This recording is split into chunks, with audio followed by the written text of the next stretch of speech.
موضوع الدرس في القدرة الكاملة والعلم الكامل المحيط لله تعالى سبحانه، سورة الحديد، تفسير ابن كثير. الحمد لله رب العالمين، والصلاة والسلام على أشرف الأنبياء وسيد المرسلين سيدنا محمد وعلى آله وأصحابه أجمعين. اللهم صل على سيدنا محمد وعلى آل سيدنا محمد كما صليت على إبراهيم وعلى آل إبراهيم في العالمين إنك حميد مجيد.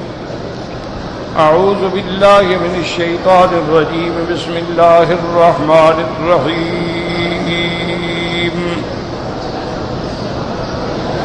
هو الذي خلق السماوات والأرض في 6 أيام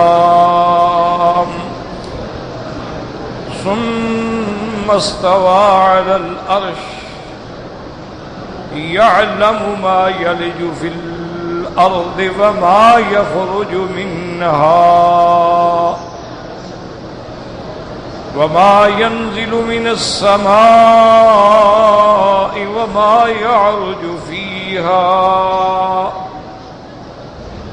وهو معكم أينما كنتم والله بما تعملون بصير.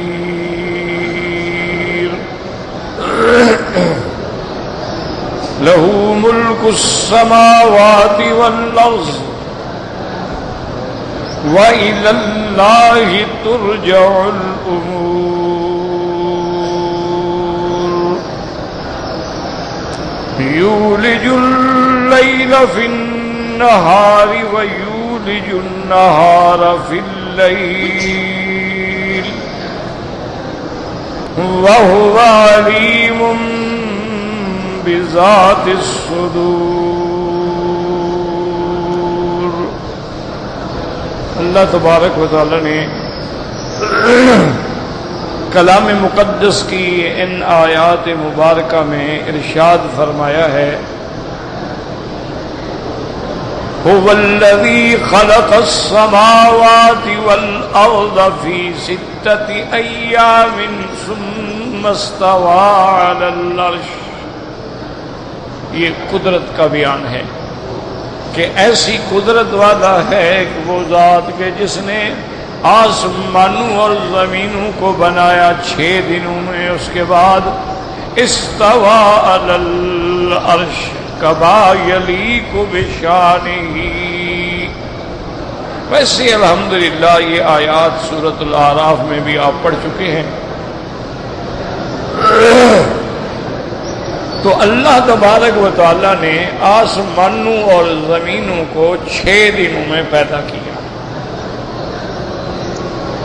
اسی لیے لغت عربیہ میں پہلے دن کو کہتے ہیں الاحد،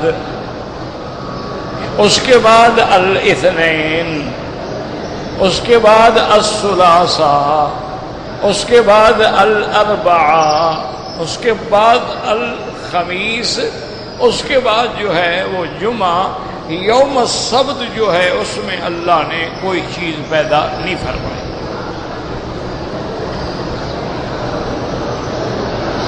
سب سے پہلے تو آپ اس بات کو ذہن میں رکھیں کہ 6 دنوں میں اللہ نے پیدا فرمایا. جب آسمان زمین پیدا ہو رہے تھے تو اس وقت یہ دن کہاں تھے؟ دن رات کا حساب تو پھر شروع ہوگا نا کہ آسمان زمین بن گئے. اس میں اللہ تبارک و تعالی نے سورج، چاند، ستارے، کواکب، سیارات ثوابت رکھ دیے. پھر اللہ نے ان کا ایک نظام بنا دیا کہ مشرق سے سورج طلوع ہوگا اور مغرب میں غروب ہوگا. تو طلوع اور غروب سے جو ہے ہمیں دن معلوم ہوگا کہ بھی ایک دن ہو گیا. غروب کے بعد سے لے کر رات جو ہے وہ پھر طلوع شمس تک ہے. پھر دن سورج نکلنے سے شروع ہوگا. تو تو جب آسمان اور زمین تھے ہی نہیں، سورج چاند ستارے اللہ نے بنائے ہی نہیں، تو پھر 6 دن کہنے کا کیا مطلب ہے؟ اور پھر 6 دن جو ہیں، یاد رکھو، ایک دن تو وہ ہے نا جو اب ہمارے گزر رہے ہیں کہ ابھی غروب ہو گیا، دن ختم ہو گیا، کیونکہ اسلام کے دن کا تعلق جو ہے وہ غروب اور طلوع سے ہے۔ اسلام کے دن کا تعلق جو ہے وہ 12 بجے رات سے نہیں ہوتا۔ انگریزی نظام میں تو 12 بجے کے بعد تاریخ بدل جائے گی، لیکن اسلام کا مدار جو ہے وہ طلوع اور غروب پہ ہے کہ سورج ڈوب گیا، دن ختم، تاریخ گویا بدل گئی۔ سورج طلوع ہو گیا، دن شروع ہو گیا۔ ایک تو یہ دن ہے، اور ایک دن وہ بھی ہے قیامت کا جس کے بارے میں اللہ نے خود قرآن میں فرمایا کہ الف سنۃ مما تعدون، کہ وہ ایک دن جو ہے تمہارے حساب کے مطابق 1000 سال کے برابر ہوگا، اور وہ بھی قرآن میں ہے کہ الف سنۃ مما تعدون، جو تم حساب کتاب کرتے ہو نا دن کا، اس کے مطابق وہ دن 1000 سال کے برابر ہوگا۔ اسی طرح ایک دوسری آیت مبارک میں ہے کہ ایک دن جو ہے 50,000 سنۃ، وہ 50,000 سال کے برابر ہوگا۔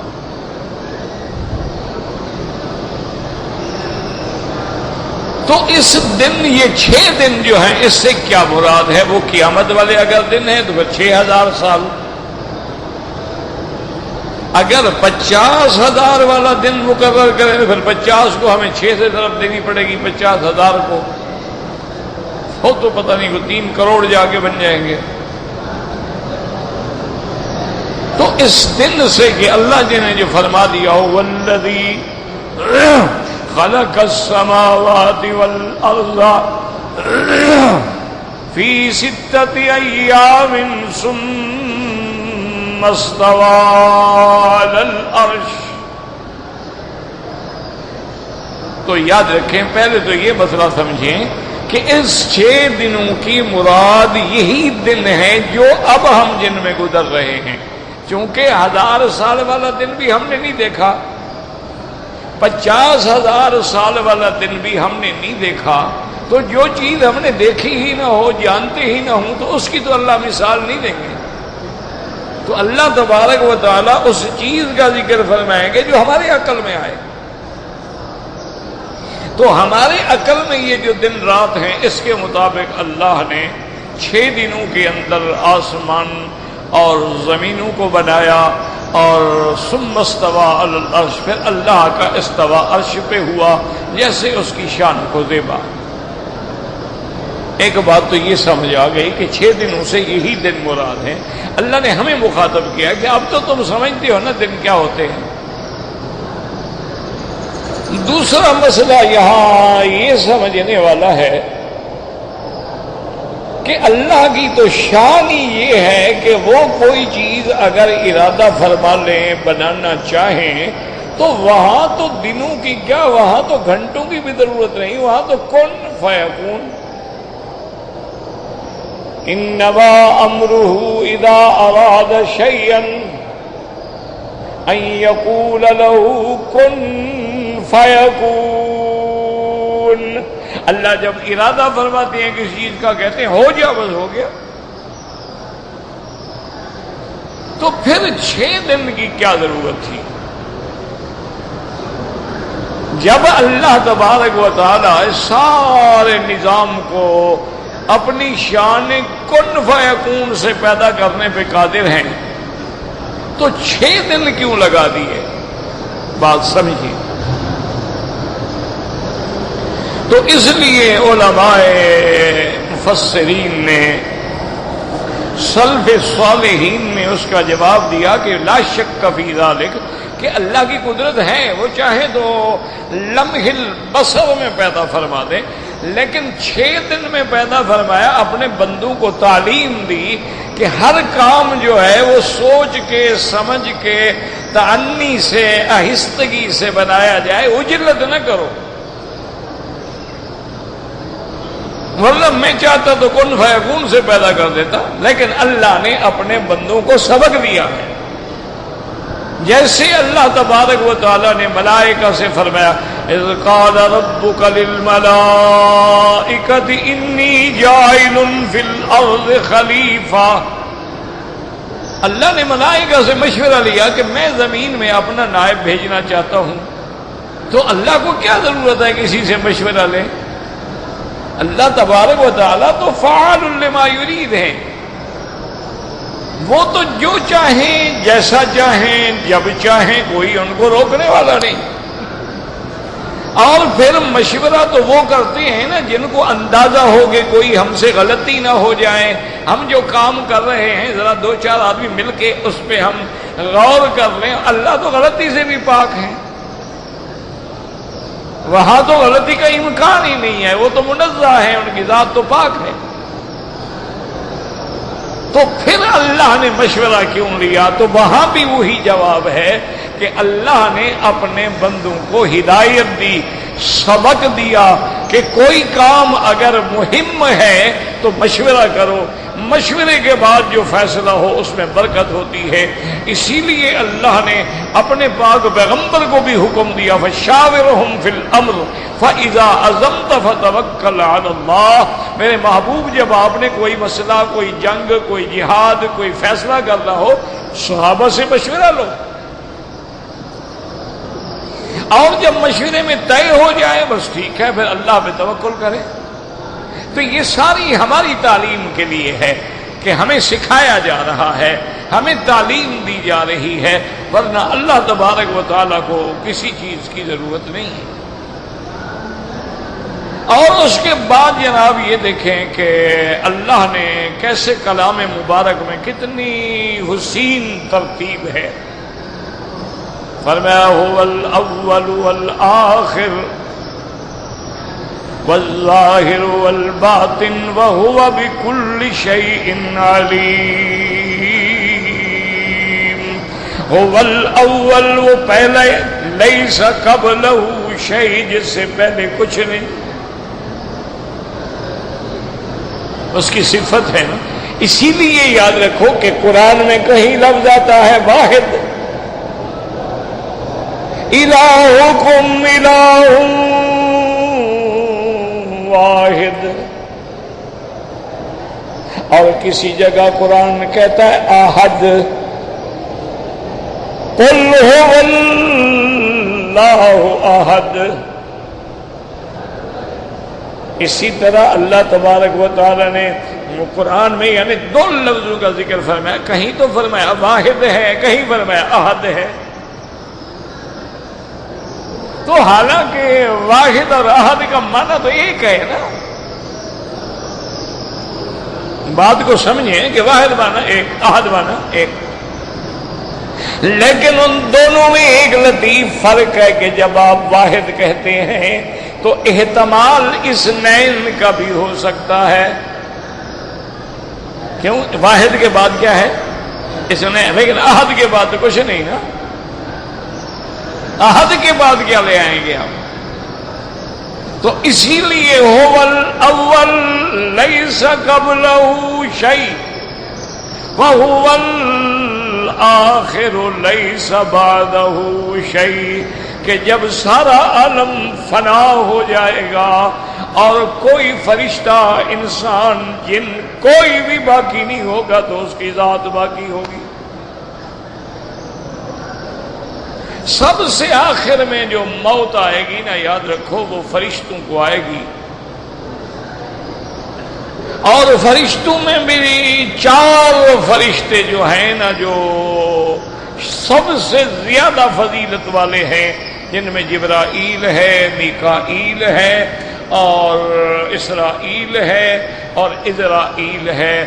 تو اسرافیل بھی کہتے ہیں، اسرائیل بھی کہتے ہیں، نام ایک ہے۔ تو یہ 4 ملائکہ ہیں جو سارے ملائکہ سے بڑے شان والے۔ اور ویسے بھی آپ دیکھیں کہ اللہ کی شان ہے، اس کے ہر حکم میں حکمتیں ہیں، ہمارا ایمان ہے۔ اگر ہمیں سمجھ آ جائے تو الحمدللہ، اگر سمجھ نہ آئے تو ہمارا اپنا قصور ہے۔ اب دیکھو نا، افضل ترین ملائکہ کتنا ہے؟ 4۔ یعنی ملائکہ کی تعداد کا تو کسی کو علم ہی نہیں ہے نا کہ کتنا ہے۔ وَمَا يَعْلَمُ جُنُودَ رَبِّكَ إِلَّا هُوَ۔ اللہ نے فرمایا میرا مدنی تیرے رب کا جو لشکر آسمانوں میں ہے اس کو اللہ ہی جانتے ہیں، کوئی بھی نہیں جانتا کتنے ہیں۔ لیکن اتنے یعنی لکھوں کھا ملائکہ میں افضلیت کتنے کو ملی؟ 4۔ اللہ نے دنیا میں کتابیں جو بھیجی ہیں، انبیاء پہ اتاری ہیں، جن میں کتابیں بھی ہیں، صحائف بھی ہیں، وہ تقریباً 123 ہیں۔ لیکن شہرت کتنے کو ملی؟ 4 کو۔ تورات، انجیل، زبور، قرآن۔ حالانکہ باقی صحائف کا ذکر قرآن میں بھی ہے، صحائف ابراہیم، صحائف موسیٰ ذکر، لیکن شہرت جو ہے ان 4 کتابوں کو۔ یعنی اللہ نے ملائکہ میں بھی عزت و عظمت اور شہرت بخشی تو 4 کو، کتابوں میں بھی شہرت بخشی تو 4 کو، اور محمد مدنی کے یاروں میں بھی عزت بخشی تو 4 علیہ السلام۔ ورنہ حضور کے لاکھوں صحابہ ہیں۔ جب آپ حج پہ تشریف لائے ہیں 1,24,000 صحابہ ہیں، اور سارے تو حج پہ نہیں آ گئے تھے نا۔ اور لاکھوں صحابہ میں جو عظمت ملی 4 کو، وہ کسی کو نہیں ملی۔ ابو بکر، عمر، عثمان و علی رضوان اللہ علیہم اجمعین۔ اسی لیے یہ عقیدہ اہل سنت میں شرط ہے کہ تفضیل الشیخین وحب الختنین والمسح علی الخفین، یاد رکھو 3 چیزیں جو ہیں یہ اہل سنت والجماعت کا علامت ہے کہ تفضیل الشیخین کا معنی، شیخین سے مراد کون ہے؟ ابو بکر و عمر، کہ سرکار دو جہاں کے بعد پوری امت میں افضل جو ہے وہ ابو بکر و عمر ہے۔ اس کے بعد حب الختنین، حضور کے 2 داماد ہیں، حضرت عثمان ہیں اور حضرت علی ہیں رضوان اللہ علیہم اجمعین۔ تو یہ عقیدہ اسی ترتیب سے، یعنی جو ابو بکر و عمر کو افضل نہیں مانتا اس کا اہل سنت والجماعت سے کوئی تعلق نہیں، اس کو سنی کہلانے کا کوئی حق نہیں۔ اب دیکھیں کہ ان 4 کو اللہ نے عظمت دی، ملائکہ میں بھی 4، میرے مدنی پاک کے یاروں میں بھی 4، اور کتابوں میں بھی 4۔ اور خدا کی شان دیکھیں، لاکھوں فقہا پیدا ہوئے، لاکھوں علماء پیدا ہوئے، اللہ نے ائمہ فقہ میں بھی 4 کو فضیلت دی ہے۔ امام ابو حنیفہ ہے، امام مالک ہے، امام شافعی، امام احمد بن حنبل، بس۔ ورنہ تو بڑے بڑے لوگ پیدا ہوئے ہیں، سفیانین ہیں، حضرت حماد ہیں، اسحاق ابن ابی راہوی ہیں، ابن المنذر ہیں، سعید ابن جبیر ہیں، ضحاک ہیں، بڑے لوگ ہیں، لیکن کوئی 4 اماموں کے برابر نہ آ سکا۔ کیوں؟ باقی جتنے ائمہ ہیں ان کی فقہ مرتب محفوظ ہی نہیں ہے۔ اب دیکھیں امام باقر کتنا بڑا آدمی ہے، امام ابو حنیفہ ان کے شاگرد ہیں، لیکن امام باقر رحمت اللہ علیہ کی فقہ مرتب موجود نہیں ہے۔ یہ کہتے ہیں نا فقہ تو اپنا اثنا عشریہ، کوئی کسی جگہ مرتب نہیں، اور نہ اس فقہ پر پورے اللہ کے مخلوق میں کبھی کسی جگہ اس کا قانون نافذ نہیں ہوا۔ تو یہ اللہ تعالی کی حکمت ہے کہ اللہ نے فقہا میں بھی اگر عزت و عظمت بخشی ہے تو 4 کو بخشی۔ اچھا، اسی طرح علماء نے لکھا ہے، خدا کی شان ہے کہ اللہ نے پوری دنیا کے پہاڑوں میں سے بھی 4 پہاڑوں کو چنا ہے۔ اب یہ بھی اللہ کی حکمت ہے کہ ایک جبل احد ہے جو حضور کا محبوب ہے، اسی طرح جبل طور ہے جو حضور کا محبوب ہے، اور اسی طرح جبل زیتہ ہے جو حضور کا محبوب ہے، اور اسی طرح جبل ثور ہے جو حضور کا محبوب ہے، جہاں حضور نے ہجرت کی رات آپ نے قیام فرمایا ہے۔ تو ان پہاڑوں کو، اور بعد میں فرمایا کہ جبل ثور ہے، جبل نور ہے، جبل احد ہے اور جبل طور ہے، تو پھر بھی 4 کو عظمت ملی۔ تو بہرحال یہ اللہ کی حکمتیں ہیں، اللہ کے شان ہیں، وہ جس چیز کو، ورنہ ہمارا کوئی عادات پر ایک عقیدہ نہیں ہے، ہم علم عادات کے قائل نہیں ہیں، لیکن اس میں اللہ نے کوئی حکمتیں تو ضرور رکھی ہے۔ اب زمین و آسمان بھی ساتھ ہیں، طواف کے چکر بھی ساتھ ہیں، صفا مروہ میں بھی چکر ساتھ ہیں، اور آدمی جب سجدہ کرتا ہے تو آداب 7 آداب سجدہ کرتا ہے، تو کوئی حکمت تو ہے نا۔ اور پھر جہنم کے دروازے بھی ساتھ ہیں، لہا 7 ابواب۔ تو اس لیے اب یاد رکھیں اور سمجھیں کہ ایک تو اللہ نے 6 دنوں میں پیدا فرمایا، تعلیم للعباد، اپنے بندوں کو تعلیم دی۔ دوسرا اللہ تبارک و تعالی نے ذکر فرمایا ہے تخلیق السماوات والارض کا، اس سے پہلے بتلا دیا کہ اول اسی کی ذات ہے، جب کچھ نہیں تھا تو اسی کی ذات تھی، اور جب کچھ نہیں ہوگا تو کون ہوگا؟ والاول والآخر۔ اب یعنی سب سے آخر میں عرض کر رہا تھا کہ موت جو ہے فرشتوں کو آئے گی۔ اللہ تبارک و تعالیٰ فرمائیں گے کہ جبرائیل کتنے بچ گئے فرشتے؟ تو جبریل علیہ السلام عرض کریں گے انت اعلم یا رب، یا اللہ آپ تو جانتے ہیں، ویسے آپ کا حکم ہے تو میں عرض کرتا ہوں کہ ہم باقی 3 بچے ہیں، یعنی 4 ہیں کل، تو میرے بغیر 3 باقی ہیں، میکائیل ہے، اسرافیل ہے اور اسرائیل ہے۔ اللہ فرمائیں گے اچھا جبرائیل ایسا کرو کہ ان 3 کا جو ہے تم روح قبض کر لو۔ تو اب جبریل علیہ السلام ان 3 ملائکہ کا روح قبض کریں گے اور وہ بھی مر جائیں گے۔ پھر اللہ فرمائیں گے کم باقیہ، کتنے بچ گئے گا؟ کہ اب تو کذرین، یا اللہ تیرے کا عاجز میں ہی بچ گیا۔ تو اللہ فرمائیں گے مت، تم بھی مر جاؤ۔ تو مسئلہ سمجھو کہ یہاں جبریل کو حکم ملا کہ روح قبض کرو، کیوں؟ بھائی ملک الموت تو موجود ہے نا، اسرائیل تو ہے نا، اس کو کہتے کہ بھی ان کا روح قبض کر لو، پہلے تو اسی کی ذمہ داری تھی نا، ملک الموت تو وہ تھا نا۔ لیکن اب اللہ نے جبریل کو حکم دیا، ملک الموت کو حکم نہیں دیا۔ اس میں حکمت کیا تھی؟ علماء نے لکھا حکمت یہ تھی کہ اگر آخر تک صرف ملک الموت ہی روح قبض کرتا تو کوئی منکر یہ کہہ سکتا، جاہل یہ کہہ سکتا کہ روح قبض کرنے کا کام صرف اسی کا ہے اور کوئی قبض نہیں کر سکتا۔ اللہ نے فرمایا نہیں، اس کا نہیں، میں جس کو چاہوں حکم دوں۔ قُلْ يَتَوَفَّاكُمْ مَلَكَ الْمَوْتِ الَّذِي وُكِّلَ بِكُمْ، میرا حکم ہے، میں حکم جبریل کو تو میری مرضی۔ تو اس لیے اللہ تبارک و تعالی مخالفین کے اس اعتراض کو بھی ختم کر دیں گے کہ بھئی ملک الموت کے ہاتھ میں موت نہیں ہے، موت دینے والا یحیی و یمیت اسی کی ذات ہے۔ اب وہ کسی کو براہ راست خود موت دے دیں یا ملک الموت کو بھیج دیں یا اللہ چاہیں کسی اور فرشتے کو بھیج دیں، اس کی مرضی ہے۔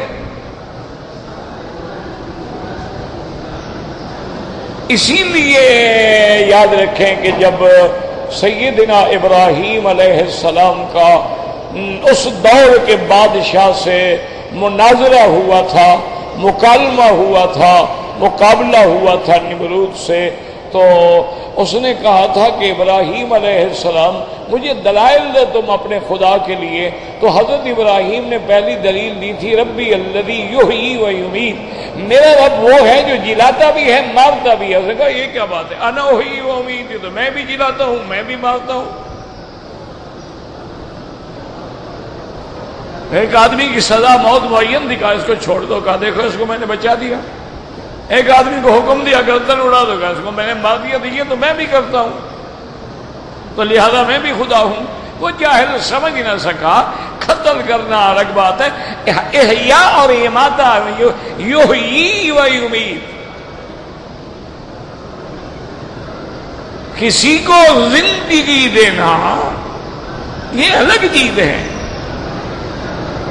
تو اب ابراہیم علیہ السلام نے سمجھا کہ بھئی یہ اتنی باریک دلیل بھی نہیں سمجھ سکا ہے اور لوگ بھی نہیں سمجھ سکیں گے، اب اس سے میں ذرا ایسی بات کروں جو لوگوں کو بھی سمجھ آئے اور اس کا منہ بھی بند ہو جائے۔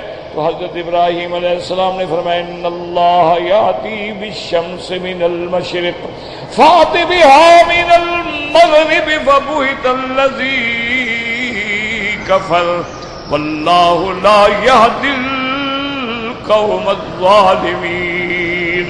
حضرت ابراہیم نے فرمایا میرا خدا سورج کو مشرق سے نکالتا ہے، تم آج مغرب سے نکالو۔ تم خدا ہو تو کوئی کام تو کرو۔ اب جناب سورج کے بعد جائے کون اس کو پکڑنے کے لیے، نکالنے کے لیے؟ فَبُهِتَ الَّذِي كَفَرَ، اب جناب ہکا بکا منہ کھلا رہ گیا۔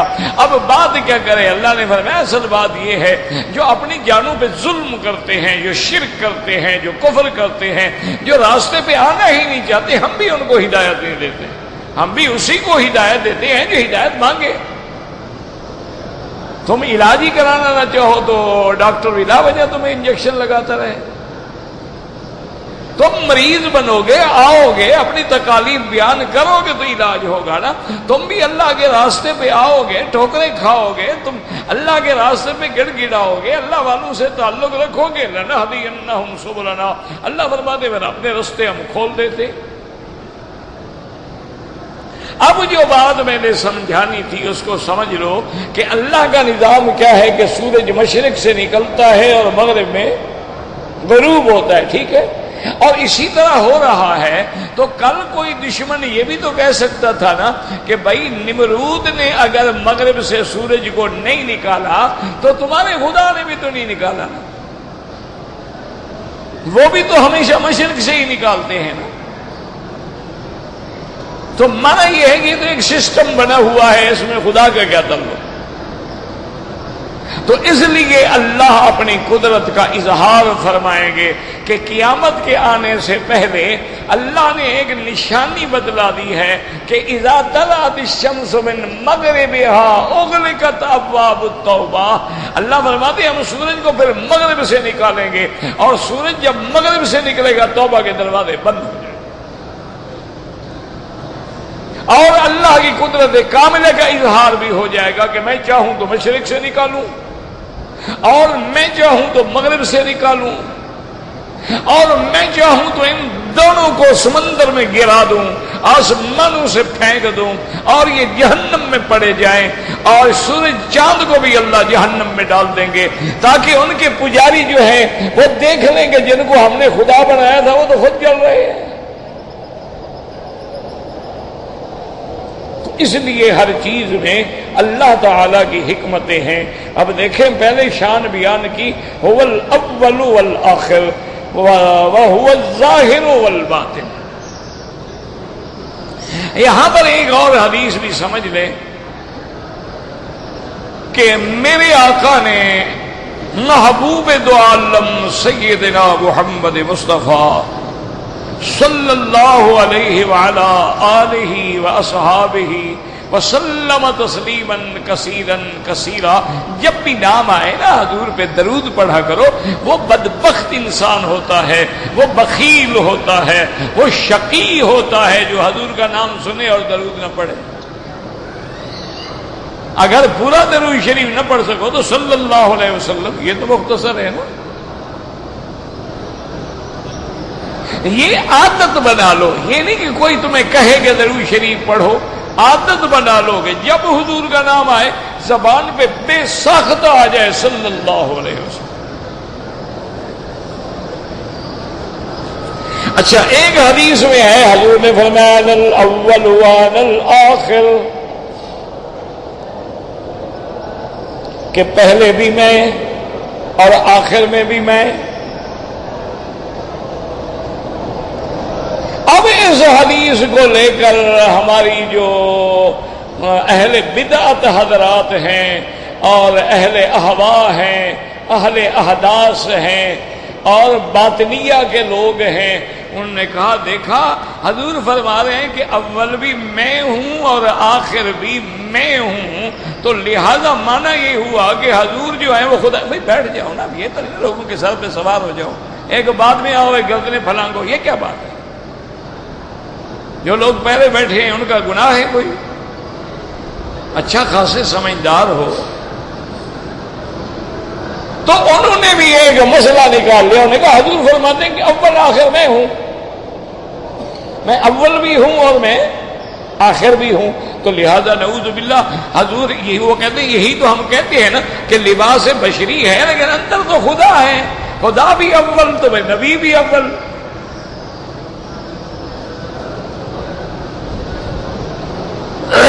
لیکن یاد رکھو کہ باطل ہمیشہ باطل ہوتا ہے، جب حق کی ضرب پڑتی ہے تو باطل مٹ جاتا ہے. یا الحق وزهق الباطل.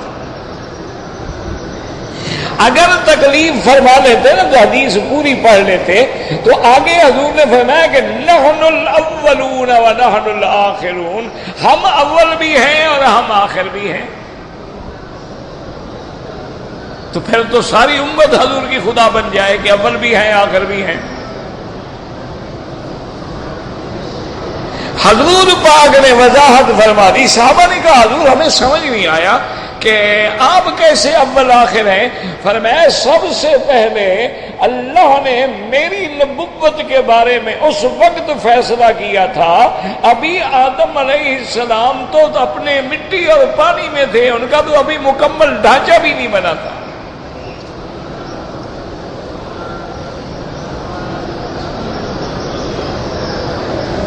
آدم بین الماء والطین، آدم علیہ السلام تو ابھی مٹی اور پانی میں تھے. انی عند اللہ، میں اللہ کے ہاں خاتم النبیین، میں اللہ کے ہاں خاتم النبیین تھا. کیا مانا؟ یعنی یہ فیصلہ اللہ پہلے کر چکے تھے، ابھی آدم پیدا ہی نہیں ہوئے، تو لہذا اول ہوا. اور پھر میں بھیجا اللہ نے مجھے سب سے آخر میں، تمام انبیاء گزر گئے مجھے بھیجا گیا، تو اس اعتبار سے میں اول بھی ہوں اور میں آخر بھی ہوں. اور پھر میں نحن الاولون، میری امت بھی اول بھی ہے اور آخر بھی ہے. آپ نے فرمایا اس اعتبار سے کہ بے اعتبار دخول الجنت نحن الاولون، قیامت والے دن ساری امتیں کھڑی رہیں گی، جنت میں سب سے اول میری امت داخل ہوگی. تو جنت میں داخل ہونے کے اعتبار سے ہم اول ہو گئے اور زمانے کے اعتبار سے ہم آخر ہو گئے. اس لیے فرمایا کہ نحن الاولون ونحن الاخرون. تو لیکن بدقسمتی یہ ہے، اما الذین فی قلوبہم زیغ فَيَتَّبِعُونَ مَا تَشَابَهَ مِنْهُ ابْتِغَاءَ الْفِتْنَةِ. اللہ فرماتے ہیں جن کے دلوں میں کجی ہوتی ہے، جن کے دلوں میں ٹیڑھا پن ہوتا ہے، جن کے دلوں میں شرک و کفر کی بیماری ہوتی ہے، جن کے دلوں میں بدعت کی دیمک لگی ہوتی ہے، وہ کوئی لفظ متشابہ آ جائے بس پکڑ لیتے ہیں، اسی میں اپنے عقیدے کی بنیاد رکھ لیتے ہیں. حالانکہ قاعدہ یہ ہوتا ہے کہ اگر آیات متشابہات ہیں تو آیات محکمات بھی ہیں، ہمیں محکمات کی روشنی میں دیکھنا ہوگا. اس لیے اب سمجھیں کہ اللہ تبارک و تعالیٰ کی شان ہے کہ اول بھی وہ اور آخر بھی وہ. اب دیکھو اللہ تبارک و تعالیٰ یہاں اس آیت میں اللہ نے صرف خلق السماوات والارض یعنی آسمانوں کا ذکر کیا اور زمین کا، باقی چیزوں کا ذکر نہیں کیا. لیکن بعض آیات میں آتا ہے خلق السماوات والارض وما بینہما، اور ان کے جو درمیان ہے اس کو بھی تو اللہ نے پیدا کیا ہے نا. اچھا پھر آسمانوں اور زمین، آسمانوں میں بھی تو مخلوق ہے، ان کو بھی تو اللہ نے پیدا کیا ہے. لیکن قاعدہ ہوتا ہے کہ اول آخر ذکر کر دیا، باقی ساری باتیں آ گئیں. یعنی اللہ نے تمام چیزیں پیدا کی.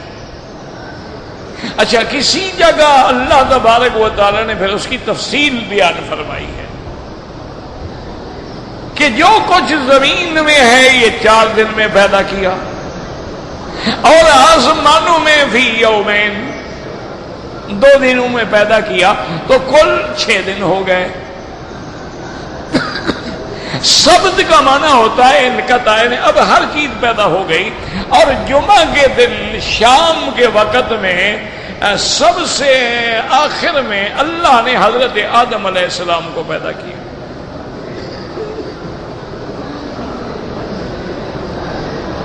اسی لیے جمعہ کا دن جو ہے بڑا مبارک دن ہے، جمعہ کا دن جو ہے افضل الایام ہے، یعنی ہفتے میں افضل جمعہ ہے، اور سال میں افضل یوم عرفہ ہے، راتوں میں افضل لیالی القدر ہے، اس کے بعد لیالی عشرہ ذی الحجہ ہے، جن کی اللہ نے قرآن میں قسم کھائی ہے، بل عشر کی اللہ پاک نے ذکر فرمایا ہے، بل فجر ولیال عشر۔ تو اسی لیے اب آپ دیکھیں کہ یہاں صرف سماوات کا ذکر آ گیا، اور یہ بھی تو دیکھیں قرآن پاک میں جہاں جہاں سماوات کا لفظ ہے وہاں جمع ہے۔ ان فی خلق السماوات والارض، اور ارض کیا ہے وہاں مفرد ہے، لہ ملک السماوات والارض، سماوات جمع ارض مفرد، للہ ما فی السماوات وما فی الارض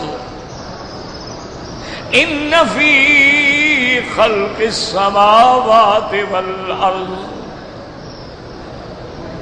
تو اس کو بھی سمجھیں کہ سماوات ہمیشہ جمع ہوتا ہے اور ارض مفرد ہوتا ہے۔ علماء نے فرمایا کہ ارض مفرد نہیں بلکہ جنس الارض ہے، یعنی یہاں جنس مراد ہے کہ زمین کی جنس جو ہے وہ ایک ہے، آسمانوں کے جنس جو ہے مختلف ہے، اس لیے اللہ نے وہاں جمع کا صیغہ فرمایا ہے، اور یہاں اللہ تبارک و تعالی نے بظاہر مفرد ہے الارض، لیکن مراد جنس ہے۔ ورنہ جیسے آسمان 7 ہیں یاد رکھو، اسی طرح زمینیں بھی اللہ نے 7 بنائی ہیں، کیونکہ قرآن نے دوسری جگہ بتلا دیا ہے وَمِنَ الْأَرْضِ مِثْلَهُنَّ، جیسے آسمان 7 اسی طرح زمینیں بھی 7۔ اور اللہ کا نظام دیکھیں جو ہمارے، یعنی ایک زمین جو ہے نا گویا ایک کورے کی شکل میں ہے، اور آسمان گویا اس کے اوپر کبے کی شکل میں ہے، پھر اس کے بعد آسمان ہے، 7 آسمان ہیں، ان کے بعد پھر کرسی ہے، وسع کرسیہ السماوات والارض، اور وہ کرسی اتنا بڑی ہے کہ 7 آسمانوں زمینوں کو بچھاؤ تو کرسی کے مقابلے پہ ایسے ہوں گے۔ حضور نے فرمایا کہ حلقۃ ملقاۃ فی فلاۃ من الارض، جیسے کہ کسی میدان میں ایک کڑا پڑا ہو، کتنی جگہ روکے گا؟ تو یہ سارے 7 آسمان اللہ کے اس کے سامنے اتنا ہلکے کی جتنا بھی جگہ نہیں روکتے۔ اچھا، پھر اللہ کا عرش ہے، اور عرش کے سامنے کرسی ایسے ہے کہ حلقۃ ملقاۃ فی فلاۃ من الارض، کہ جیسے ایک کڑا پڑا ہو۔ تو اب آپ دیکھ لیں کہ کرسی کی عظمت کیا ہوگی، اور آپ دیکھ لیں عرش کی عظمت کیا ہوگی، اور وہ کتنے شان والے ہوں گے جو قیامت والے دن عرش کے سائے کے نیچے ہوں گے، اور یوم لا ظل الا ظلہ، ان کا کتنا بڑا عظمت ہوگی، اور مومنین اصحاب الیمین عرش کے داہنی طرف ہوں گے۔ اور ایک حدیث میں میرے محبوب نے فرمایا، محبوب دو عالم نے فرمایا کہ میں جب ہوش میں آؤں گا میں دیکھوں گا کہ ان موسیٰ قائم آخذ بساق العرش، کہ موسیٰ علیہ السلام نے عرش کا پایا پکڑا ہوا ہے، اور مجھ سے بھی پہلے ہوش میں آ گئے ہیں۔ فرماتے ہیں مجھے سمجھ نہیں آئی کہ انہو لم یسعک او افیک قبلی، کہ یا تو وہ بے ہوش ہی نہیں ہوئے یا ان کو مجھ سے پہلے ہوش آیا ہے۔ اصل بات یہ حضور نے فرمایا چونکہ جب اللہ نے تجلی دکھلائی تھی فخر موسیٰ صاعقا، موسیٰ علیہ السلام بے ہوش ہو کے گر گئے تھے، تو اللہ آج کلیم کو اس بے ہوشی کا بدلہ دیں گے کہ سب سے پہلے وہ ہوش میں آ جائیں گے۔ تو اس لیے اللہ نے فرمایا هو الذی خلق السماوات والارض فی ستۃ ایام ثم استوى علی العرش یعلم ما یلج فی الارض وما یخرج منها وما ینزل من السماء وما یعرج فیها وهو معکم اینما کنتم واللہ بما تعملون بصیر له ملک السماوات والارض وإلى الله ترجع الأمور يولج الليل في النهار ويولج النهار في الليل وهو عليم بذات الصدور والله أعلم۔ زندگی باقی تو بات باقی انشاءاللہ۔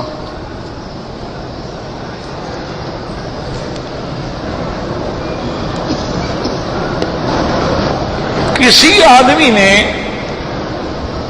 اپنی بیوی کو کہا کہ تیری شکل میری بہن جیسی ہے، اس سے کچھ نہیں ہوتا۔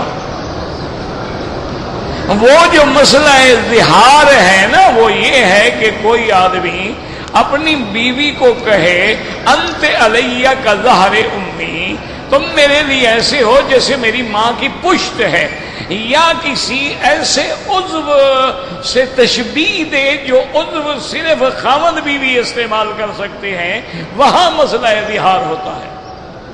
کہہ دے انت علیہ کا ظہر اختی، میری بہن کی طرح، میری بہن کی پشت کی طرح ہو، وہ وہاں ظہار ہو جائے گا۔ ایک آدمی ویسے کہہ رہا ہے کہ تمہاری شکل ملتی ہے، اس میں کوئی مسئلہ نہیں ہے انشاءاللہ، لیکن یہ بھی نہیں کہنا چاہیے۔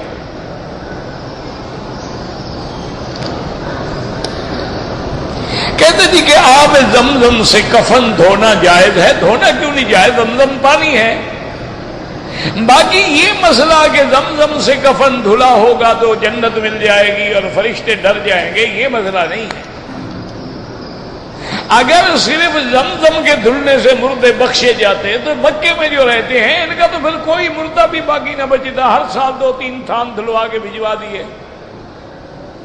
اور اگر اس کے دھلنے میں کوئی فائدہ تھا تو سب سے پہلے صحابہ دھوتے، اس کے دھلانے میں کوئی فائدہ تھا تو حکم سب سے پہلے حضور دیتے کہ بھئی اپنے کفن زمزم سے دھویا کرو۔ حضور نے حکم نہیں دیا، صحابہ نے عمل نہیں کیا۔ اچھا وہ لوگ ہمارے جو بیچارے جنگوں میں شہید ہو جاتے ہیں ان کو تو کفن ہی نہیں ملتا، جنازہ بھی نہیں ملتا،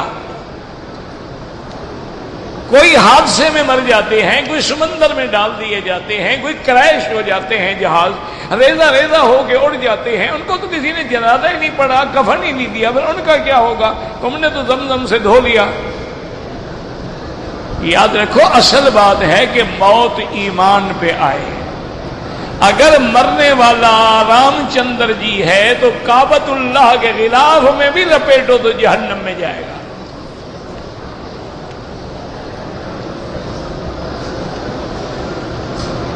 کہتے جی کہ داڑھی کو کالا کرنا تو منع ہے، مہندی لگانا سنت ہے، بلکہ حضور کا حکم ہے غیر الشیب ولو بشیء۔ سنن ترمذی میں حدیث ہے، حضور نے فرمایا کہ اپنی داڑھی کو بدلا کرو، رنگ لگایا کرو۔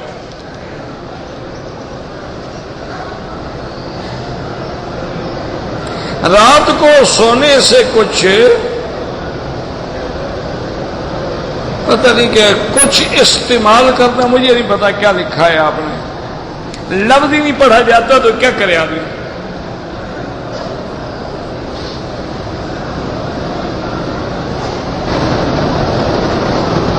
کہتے جی کہ میرے پاس ایک عورت کی رقم ہے امانت، وہ عورت فوت ہو گئی، اس کی رقم کا کسی کو پتہ بھی نہیں ہے، اس کی ایک بیٹی ہے، اس کی بیٹی کو دو، وارث موجود ہے، مر گئی تو کیا ہو گیا؟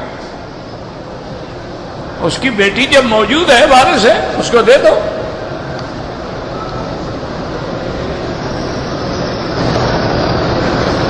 اگر عورتوں کے پیٹ میں بچہ مردہ پیدا ہوگا تو اس کی نہ جنازہ ہے نہ اس کی شفاعت ہے. شفاعت وہ بچے کریں گے جو معصوم پیدا ہوئے اور مر گئے. یہ تو گویا پیدا اس سے پہلے مر گیا.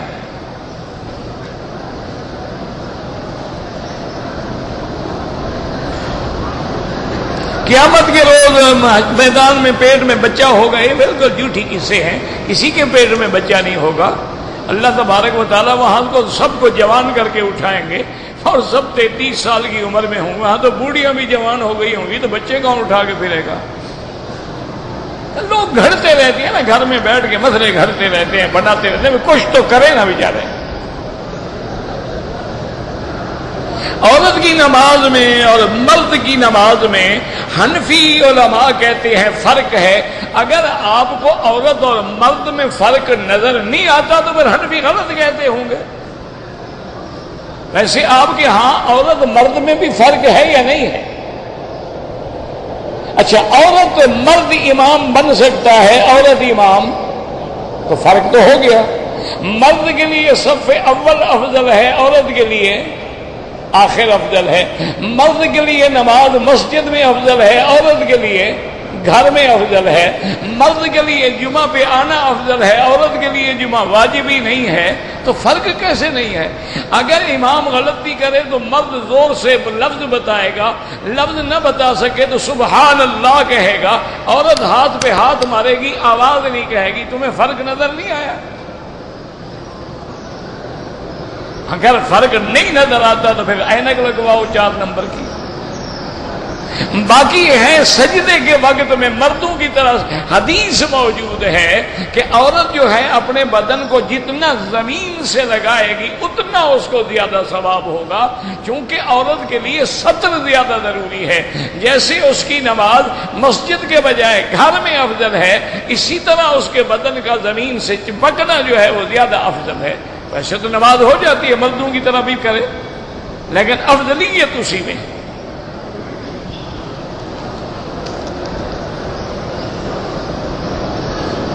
اگر طواف کے 1 یا 2 چکر لگا کر حرم سے نکل گیا, اب وہ طواف کرنا تمہارے ذمہ واجب ہے.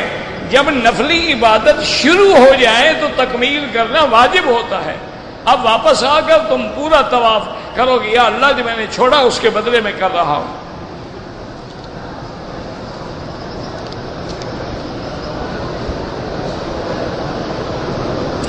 طالب العلم کے لیے درس پڑھنا چاہیے یا تبلیغ پہ جانا چاہیے؟ پہلے پڑھے گا تو تبلیغ کرے گا نا. علم مقدم ہے. طلب العلم جو ہے فریضۃ علی کل مسلم. پہلے علم پڑھو پھر دعوت کے لیے نکلو.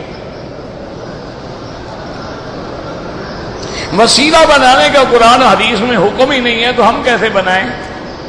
حضور پاک نے جو ہمیں طواف میں دعا سکھلائی ہے, ربنا آتنا فی الدنیا حسنۃ وفی الآخرۃ حسنۃ وقنا عذاب النار. اچھا, مروہ میں دعا سکھائی, رب اغفر وارحم واعف وتکرم وتجاوز عما تعلم انک تعلم ما لا نعلم. عرفات میں سکھائی, لا الہ الا اللہ وحدہ لا شریک لہ لہ الملک ولہ الحمد یحیی ویمیت وہو علی کل شیء قدیر. تو کسی جگہ تو سکھا دیتے وسیلے کی دعا. اصل میں مسلمان شارٹ کٹ چاہتا ہے کہ نمازیں شمازیں نہ پڑھنی پڑے, بس وسیلہ بن جائے.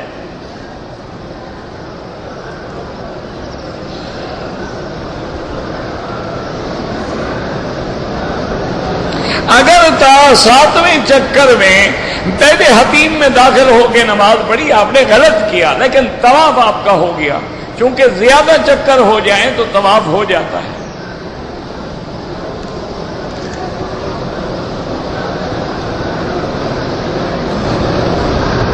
آج کل لوگ سارے بال کاٹتے ہیں, پیشانی کے بال چھوڑ دیتے ہیں. یہ کوئی ہندوؤں کی رسم ہوگی, چوٹی رکھتے ہوں گے. اسلام کا تو اس سے کوئی تعلق نہیں, کیونکہ آج کل تو عجیب عجیب شکلیں لڑکوں نے بنائی ہوئی ہوتی ہے نا, عجیب عجیب بال بنائے ہوتے ہیں. اچھے خاصی شکل والے ایسے معلوم ہوتے ہیں جیسے کہ جنگل سے بھولو بندر نکل آئے ہوں. وہ سمجھتے ہیں ہم شاید اچھے لگتے ہیں. اچھے نہیں لگتے, تم بندر لگتے ہو.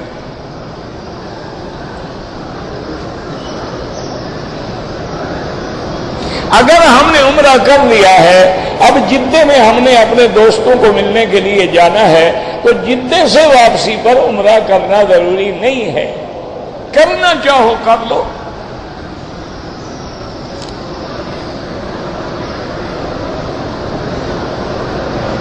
میں نے عمرہ کیا نفلی، صفا مروہ کرنا بھول گیا اور سر مڑا کے احرام کھول دیا، بالکل دم ہے، ایک بکری لے کے حدود حرم میں ذبح کریں اور غریبوں کو کھلائیں۔ صفا مروہ جب چھوڑ دی وہ تو واجب ہے۔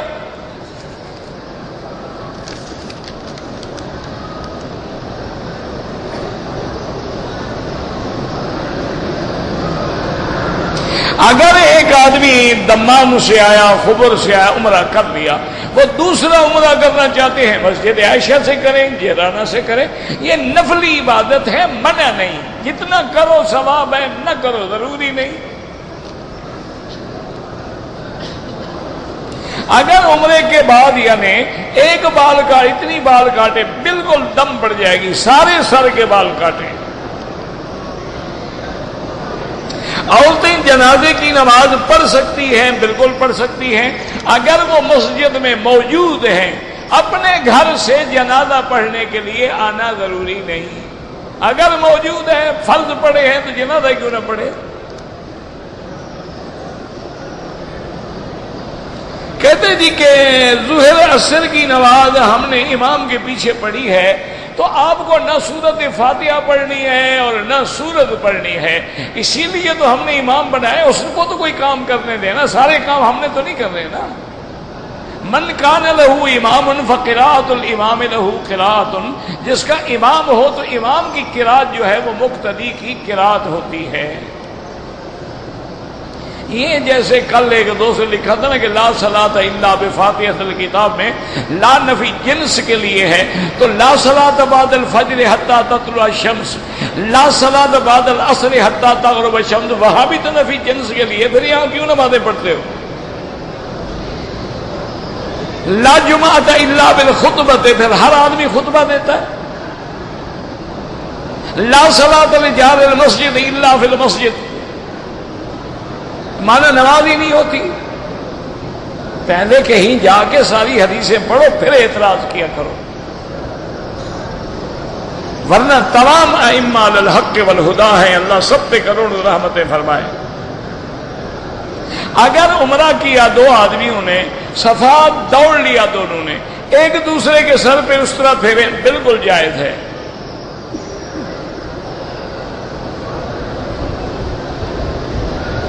آج کل زمین یا پلاٹ بیچنے کے لیے کمپنیاں ہیں، ایجنٹ ہیں، ان کو بروکر ہیں، ان کو کہا جاتا ہے، وہ سودا کرتے ہیں، پارٹیاں ڈھونڈتے ہیں، اپنا کمیشن لیتے، بالکل جائز ہے، وہ تمہارا نوکر ہے، تمہارے لیے پارٹی ڈھونڈتا پھرے، تمہارا ملازم تو نہیں ہے نا وہ، اس نے اسی لیے دفتر کھولا ہوا ہے، خرچہ ہے، آنا ہے، بالکل وہ لے گا۔ یہاں عرب میں بھی ہوتا ہے، کوئی 2% لیتے ہیں، کوئی 2.5% لیتے ہیں، کوئی 4% لیتے ہیں۔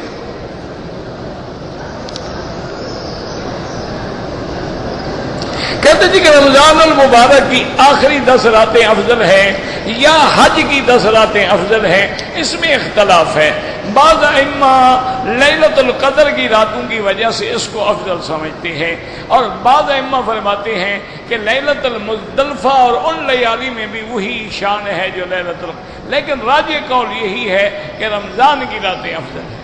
ربنا تقبل منا انك انت السميع العليم وتب علينا انك انت التواب الرحيم يا قيوم يا ذا الجلال والاكرام يا ذا الجلال والاكرام اللهم انك مليك مقتدر ما تشاء من امر يكون اللهم اصلحنا في الدارين اقض عنا الدين اللهم اصلح بنا اصلح اولادنا واولاد المسلمين اللهم اصلح شبابنا وشباب المسلمين اللهم اصلح بناتنا وبنات المسلمين اللهم اصلح ذرياتنا وذريات المسلمين اللهم اصلح احوالنا واحوال المسلمين اللهم اصلح امورنا وامور المسلمين اللهم اصلح قلوبنا وقلوب المسلمين اللهم اجعل لنا وللمسلمين من كل هم فرجا ومن كل ضيق مخرجا ومن كل بلاء عافيا۔ یا اللہ عالم اسلام پہ رحم فرما، یا اللہ تمام اسلامی ملکوں پہ رحم فرما، یا اللہ اس بلد الامین کو قیامت تک ہر فتنے سے محفوظ فرما، یا اللہ پاکستان پہ رحم فرما، یا اللہ پاکستان پہ رحم فرما، یا اللہ ہمارے گناہوں کی سزا نہ دے، یا اللہ ہم اپنے گناہوں کا اقرار کرتے ہیں، اعتراف کرتے ہیں، ہم نے نہ تیرے دین کی قدر کی ہے، نہ تیرے قرآن کی قدر کی ہے، نہ مسجدوں کی قدر کی ہے، نہ تیرے قرآن پڑھنے والے معصوم مخلوق کی قدر کی ہے، لیکن اللہ تو ارحم الراحمین ہے، معاف فرما دے، معافی عطا فرما، تمام بیماروں کو شفا عطا فرما، بے حیاؤں کو حیا عطا فرما، بے دینوں کو دین عطا فرما، بے اولادوں کو اولاد عطا فرما، قرض داروں کے قرض عطا فرما، جن کا رزق تنگ ہے ان میں برکتیں عطا فرما، یا اللہ ہمیں مانگنا نہیں آتا بغیر مانگے عطا فرما، ربنا آتنا فی الدنیا حسنۃ وفی الآخرۃ حسنۃ وقنا عذاب النار، صلی اللہ تعالی علی خیر خلقہ سیدنا محمد وعلی آلہ وصحبہ اجمعین۔